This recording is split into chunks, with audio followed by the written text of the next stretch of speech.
Well, hi, I'm Jeff Strong. I'm creator of the Auditory Brain Stimulation Therapy Rhythmic and Treatment Intervention. I'm also co-founder and creative director of BrainShiftRadio.com.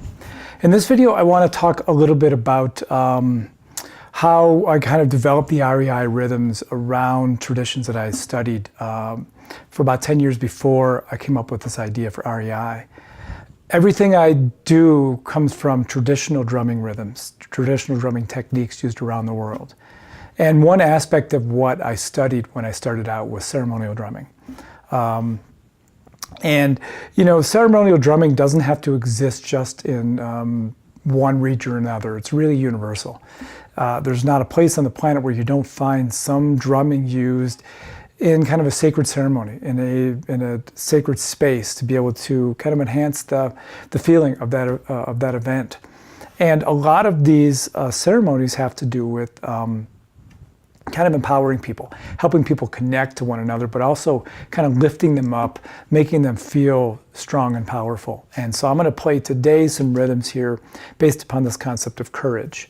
And this is this empowering place where we're just ready to move forward, where we may feel the fear, but we move forward anyway.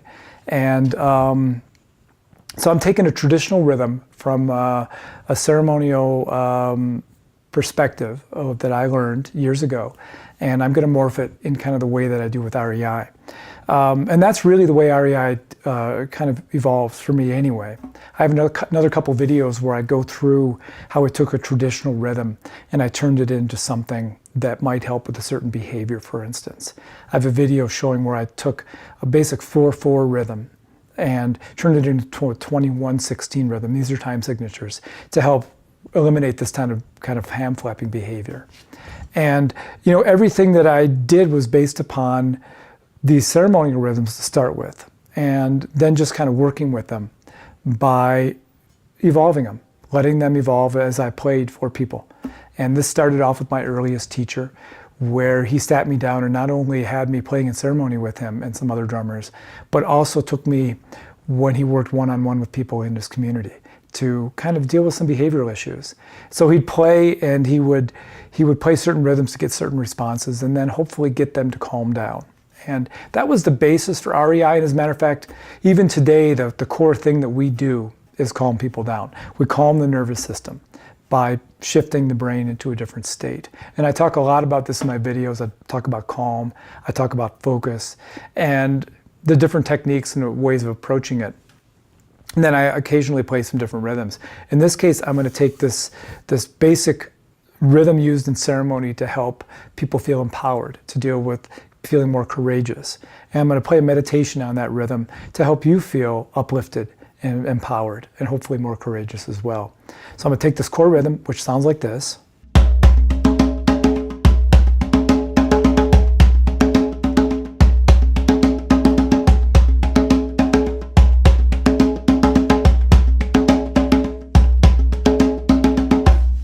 Real basic rhythm, and I'm going to take that as the basis for where I'm going to go. And I'm going to go quite a bit out from this.